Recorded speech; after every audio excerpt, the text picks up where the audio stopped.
Bonjour à tous et à toutes. Alors, je vais vous présenter de manière assez générale les fouilles programmées du Castello di Coscia dans la vallée de Grossa à Sartène, donc qui a mobilisé finalement au fil du temps une assez grosse équipe, comme vous pouvez le voir. Donc la fouille du Castello di Coscia s'insère dans un projet qui a débuté en 2014 avec la première fouille qu'on a fait dans la vallée sur le site de Vacilvecchio, qui est un site mégalithique avec des pierres dressées. Et ce projet visait à clarifier la genèse des sociétés complexes, préhistoriques et protohistoriques dans leur espace, euh, entre plutôt la fin du néolithique final et le début de l'âge du bronze, et tout au cours de l'âge du bronze, soit à partir de l'apparition des premières métallurgies, alors qu'on constate en Corse et en Méditerranée en général, en Méditerranée occidentale, une ouverture des milieux et, comment dire, l'apparition de nombreux phénomènes tels que le mégalithisme, l'émergence des sites fortifiés et la transformation des territoires avec une densification assez visible des occupations. Et qui semble marquer en fait ces périodes-là de profonds changements socio-territoriaux, économiques et probablement technologiques.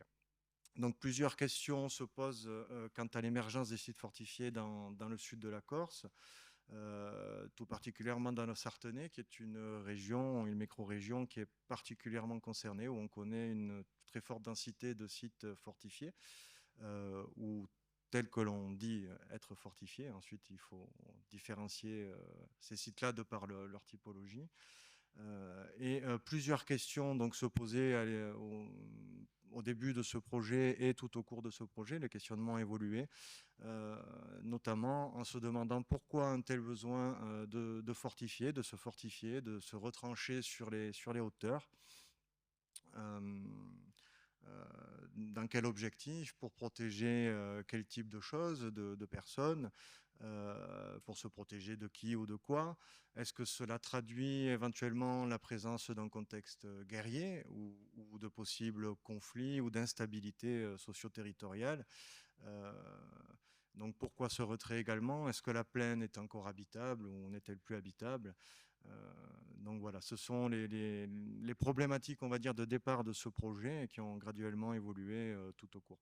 Donc pour aborder ce site, nous avons commencé par de la prospection en 2016 en appliquant une méthodologie multiple, donc on a appelé systémico-analytique, c'est-à-dire qu'elle se fonde sur la landscape archéologie, sur le principe d'étude du territoire, à la prise en considération de tous les types de sites et leur évolution dans le temps, en ne se concentrant pas forcément sur les bornes principales du sujet, hein, en regardant même au-delà, au tout début du néolithique, hein, pour avoir vraiment une évolution générale des espaces et des sociétés dans ces espaces. Donc, plusieurs types d'études sont en cours ou ont déjà été réalisées. Et nous allons en voir quelques-unes ici. Tout d'abord, le projet a bénéficié de la mise en œuvre des nouvelles technologies hein, qui sont devenues désormais indispensables, notamment avec la photogrammétrie, que ce soit close range ou par drone. Mais également grâce à la mise à disponibilité des données LIDAR haute définition de l'IGN, nous avons pu reconstituer de manière plus précise la topographie et l'implantation des structures, notamment de fortification, dans un paysage qui était extrêmement difficile, ingrat, en raison de la présence d'une forte végétation. Hein, au tout début du projet, on connaissait 3 ou 4 structures de fortification, et vous allez voir qu'en réalité, le site en cachait beaucoup plus. Donc l'intégration de ces données LIDAR et les relevés réalisés au cours du temps ont permis de dénombrer au moins 70 structures en pierre sèche, ainsi que 22 abris sous roche aménagés. Dans ce type de structure donc, de fortification, on a des enceintes ou des murs de terrasse également, hein, qui semblent aménager un peu l'espace et permettre la circulation. des structures d'étranglement ou des structures de réduction des passages, parfois intégrées même dans les fortifications, des structures dites domestiques au sens large, on en a au moins 2 ou 3, mais nous verrons qu'elles ne sont peut-être pas réellement domestiques au sens premier en tout cas, des escaliers qui sont très difficiles à voir à cause des forts éboulements présents sur le site, des portes et des passages, parfois marqués par des linteaux encore visibles dans les éboulements. Également une tour en matériaux mixtes a pu être identifiée à la fin du projet au sommet du site, et une sorte de plateforme à mi-chemin du rocher sommital qui devait permettre d'asseoir une structure en bois afin d'obtenir un point de vue sur toute la haute et la moyenne vallée de Grosse. Donc ce site est organisé en 3 anneaux de fortification. Un anneau principal qui contraint l'entrée par le secteur dit du Talweg. Je ne sais pas si je peux le montrer, bah oui, on le voit là. Le secteur du Talweg, qui est uniquement accessible par le plateau de Trovataliat qui se situe grosso modo à l'ouest du site. L'ensemble de cette fortification bloque totalement les accès. Il est impossible d'accéder à l'intérieur sans passer par cette faille ou ce Talweg naturel qui est aménagé et qui est d'ailleurs même creusé. On a extrait de la roche afin d'augmenter sa profondeur et de permettre une circulation très, très contrainte. Un anneau intermédiaire qui contraint lui la circulation autour du cœur du site, donc le secteur sommital, et qui contraint son accès par ce qu'on a appelé, et qui ressemble effectivement à un chemin de ronde tel qu'on peut le concevoir sur des périodes plus récentes, et qui oblige la circulation pour accéder au secteur sommital par ce chemin qui fait tout le tour de cette première ligne de fortification. Ensuite, donc, un secteur central, un anneau central qui forme et organise le secteur sommital, qui domine quasiment systématiquement le chemin de ronde et l'entrée du site, donc ce qui permet effectivement d'avoir une position défensive par rapport à d'éventuelles intrusions. Donc l'accès au secteur sommital, lui, est uniquement possible par un tout petit escalier où on ne rentre même pas en marchant de front, qui est installé dans une faille granitique, donc qui est très simple à protéger depuis le haut. Donc voici quelques exemples de structures de fortification qui sont encore plutôt très bien conservées sur le site. Ce n'est pas le cas de l'ensemble des structures qu'on a pu identifier, hein. On a estimé le volume d'éboulement à un minima de 300 mètres cubes, mais c'est probablement 4 ou 5 fois plus, puisque par endroit, on peut enlever plusieurs mètres d'éboulement, notamment sur le secteur sommital, où toutes les failles sont remplies par d'immenses fortifications qui sont complètement effondrées, dont on ne retrouve que 2 ou 3 assises à la base.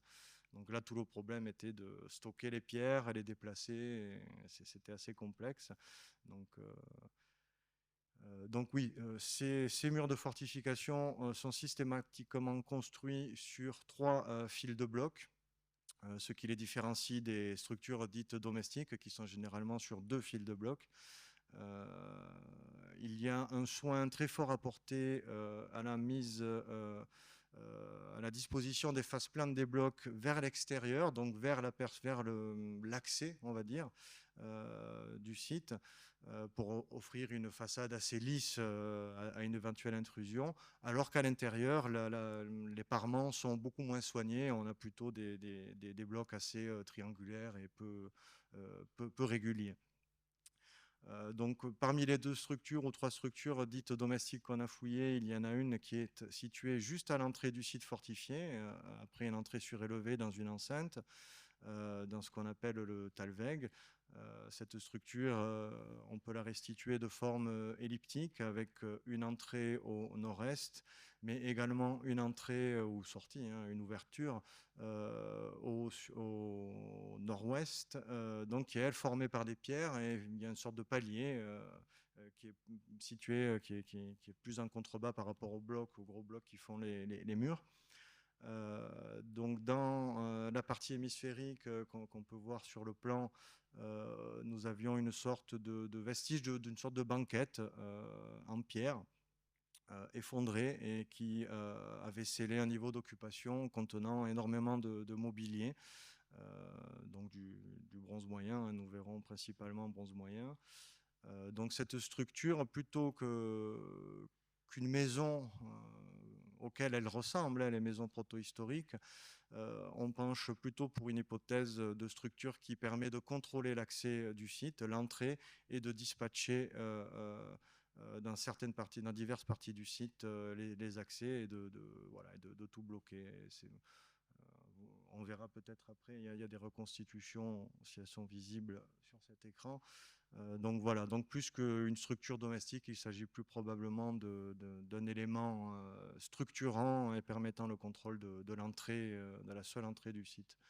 Donc les abris sous roche, eux, ils sont aménagés par des murs de fermeture. Ils présentent aussi des aménagements intérieurs qui sont en pierre, en terre crue, notamment des sols en terre battue, de possibles sols en argile ou en pavé d'argile, hein, une sorte de carrelage, donc qui sont en cours d'étude.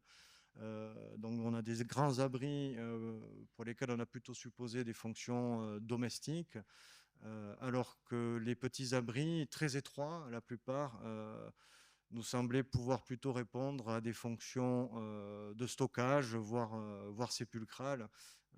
Dans ce cas-là, effectivement, on a fouillé l'abri 4, un tout petit abri qui était fermé en 3 endroits différents par beaucoup de pierres et fermé également entre 2 espaces à l'intérieur par un amoncellement de pierres, de dallettes, de champs. Donc on l'a fouillé pendant 2 ans afin de vérifier si on pouvait obtenir des informations quant à un usage sépulcral ou un autre type d'usage. Malheureusement, le sédiment granitique local ne permet pas la conservation des matières organiques et des ossements. Les seuls éléments qu'il a pu livrer sont un petit répertoire céramique qui, contrairement au reste du site, ne fait pas référence à du stockage, mais plutôt à de la vaisselle, et également une petite perle en pierre qui pourrait effectivement correspondre à l'hypothèse sépulcrale, mais voilà, les éléments ne sont pas suffisants pour en être certains. Donc dans l'abri 15, qui est un grand abri à fonction domestique, comme l'a prouvé la fouille, on a pu déceler de nombreux aménagements, dont une succession de sols foyères, une succession de sols en terre battue, une entrée qui devait être pavée d'argile à plusieurs moments de son occupation. Et l'abri était structuré par des drains, des sols, des structures en terre crue, notamment donc le foyer était disposé sur la sole foyère sur une banquette en terre crue qui faisait qu'il était légèrement surélevé par rapport au sol d'occupation. Donc cette sole foyère a pu être datée du XVe siècle avant Jésus-Christ grâce à un charbon piégé dans les craquelures.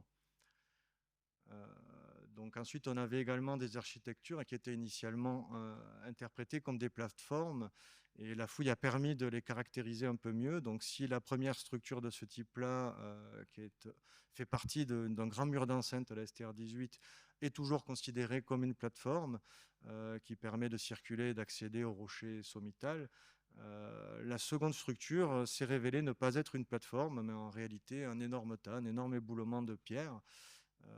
Et sa fouille, comme vous pouvez le voir, a permis, après l'enlèvement de plusieurs tonnes de pierres, de démontrer qu'il s'agissait en réalité d'un abri sous roche sommitale, un abri de type faille couverte, qui était lui-même surmonté par une tour en matériaux mixtes avec une base plus ou moins circulaire en pierre, dont on a pu retrouver une partie encore sub en place effondrée, mais très, très déstructurée. Donc qui était constitué de pierres, de torchis et de matériaux et de bois. Donc on a retrouvé des morceaux de torchis avec des empreintes de branches assez grosses, hein, de l'ordre de 3 cm de diamètre. L'effondrement de cet abri a probablement eu lieu pendant l'occupation ou un peu après l'abandon et a piégé ce qu'il contenait, ce que contenait la tour, donc de nombreux vases de stockage, donc de nombreux fragments, mais également des éléments métalliques, dont un fragment de plaque de bronze Malheureusement, du point de vue sécurité, il était très difficile d'accéder à l'espace situé sous le dôme effondré de l'abri, qui était en plus coincé dans les éboulements. On a pu accéder par l'arrière et descendre jusqu'à plus de 3 mètres de profondeur par rapport au niveau initial, et donc à peine probablement effleurer le niveau d'occupation situé à l'intérieur de l'abri. Son accès se faisait par un petit replat qui est situé en contrebas, avec un palier aménagé. On avait le départ d'un escalier qui partait sous la voûte effondrée, mais malheureusement, on n'a pas pu accéder à cet espace-là, qui devait nous réserver de belles surprises probablement, mais du point de vue sécurité, ce n'était pas possible. Donc effectivement, la fouille du secteur sommital avait déjà livré de premiers indices d'un imposant mur de fermeture éboulé, venant compléter les structures qui sont encore visibles actuellement. C'est donc bien le cœur du site fortifié qui est appuyé sur d'énormes boules granitiques, formant grosso modo un espace triangulaire d'environ 80 mètres carrés. Ce secteur a livré les éléments d'un dépotoir lié à des activités métallurgiques, probablement issus du démantèlement d'un four de métallurgistes, dont on a retrouvé des éléments scorifiés. Il s'agit plus probablement, c'est en cours d'étude, d'éléments argileux scorifiés, mais c'est en cours de vérification, et une petite goutte de cuivre très, très érodée, très abîmée, collée aux éléments du four. Donc, il nous démontre que dans cet espace-là, il y avait effectivement bien des activités de stockage et de métallurgie. Donc plus que des activités domestiques. Donc ce secteur a également livré un brassard d'archers qui témoigne de liens étroits avec les populations du Bronze ancien. La datation, la datation de l'US, donc livrant le brassard d'archers, nous confirme bien qu'il s'agit de Bronze ancien, bien que le répertoire céramique nous livre effectivement peut-être des liens distendus avec le Bronze ancien 2, mais plutôt qui serait plutôt à placer au début du Bronze moyen, voire pour certains éléments qui commenceraient à rappeler le Bronze moyen 2 ou 3. Donc c'est assez imprécis au niveau de cet aspect-là. Donc est-ce qu'il s'agit d'une réminiscence du Bronze ancien? Avec la céramique, on aurait pu dire que oui, mais avec la datation, on est bien dans le plein Bronze ancien. Donc ça va encore demander d'autres analyses, d'autres études pour avancer là-dessus. Donc je vous ai mis d'autres objets, notamment des perles, des éléments en pierre, qui témoignent d'activités diverses sur le site. Au niveau des datations, les datations MS sur le site peuvent se regrouper en quatre parties. Les traces d'une fréquentation plus ancienne, du néolithique, bien que non liée à du mobilier. On a une datation de la fin du 6e millénaire, une datation aux alentours de 4005-4006, qui pourrait rappeler les indices de site du néolithique ancien ou du néolithique moyen du plateau de Trovataliata qui se trouve à proximité, qui permet l'accès au site. Il n'est pas exclu que ce soit des traces d'activité très ponctuelles à ces périodes-là, ou même des incendies qui ont pollué la séquence au cours du temps. Ensuite, on a les résultats qui sont strictement relatifs à l'occupation, à l'exception de la datation bronze ancien, qui pourrait marquer une chose un peu précédente. Et donc, il montre que le site est occupé pendant environ 3 siècles. On est entre 1700, 1650 avant Jésus-Christ et 1400 avant Jésus-Christ. Et enfin, un troisième groupe qui montre comment le site évolue après son abandon, au cours de la fin de l'âge du bronze et de l'âge du fer. Ce sont des datations qui sont liées à des éléments probablement infiltrés, et dans certains cas, ce sont des niveaux de colluvionnement que l'on peut placer principalement à la fin du bronze final, au début de l'âge du fer, qui montre qu'il y a une forte phase d'érosion à ce moment-là. Et enfin, le quatrième groupe correspond, lui, à des pollutions très récentes des 2 millénaires de notre ère, avec des infiltrations claires liées à des incendies, dont pour certains, on connaît la date, qui sont des années 80 et des années il y en a eu sans doute précédemment, donc qui ont effectivement pollué la séquence, qui est souvent très fine stratigraphiquement et très bioturbée. Donc voilà ce qu'on peut dire sur le site. Dès 2022, l'approche géomorphologique a progressé avec des carottages thermiques dans les zones humides, dans l'objectif d'obtenir des informations plus précises quant à l'évolution de l'environnement dans cette vallée de Grosse. Ces deux petites opérations ont pu être réalisées donc, grâce au soutien du SRA de Corse, mais également de la collectivité territoriale de Corse et à l'autorisation du conservateur du littoral qui est propriétaire de ces terrains. Ces 3 carottes sédimentaires donc, qui ont pu être prélevées avec Mathieu Guillardi en 2022 et 2024 sont venus compléter les 10 prélèvements manuels que nous avions faits à la terrière pédologique et les 4 coupes réalisées dans la vallée, et cela depuis 2014. Deux de ces carottages proviennent du fond de vallée en contrebas du Castello di Coscia, et l'une de ces carottes a permis le prélèvement d'une séquence d'environ un peu plus de 3 mètres de profondeur et composée quasiment exclusivement de tourbes, donc ce qui était assez exceptionnel.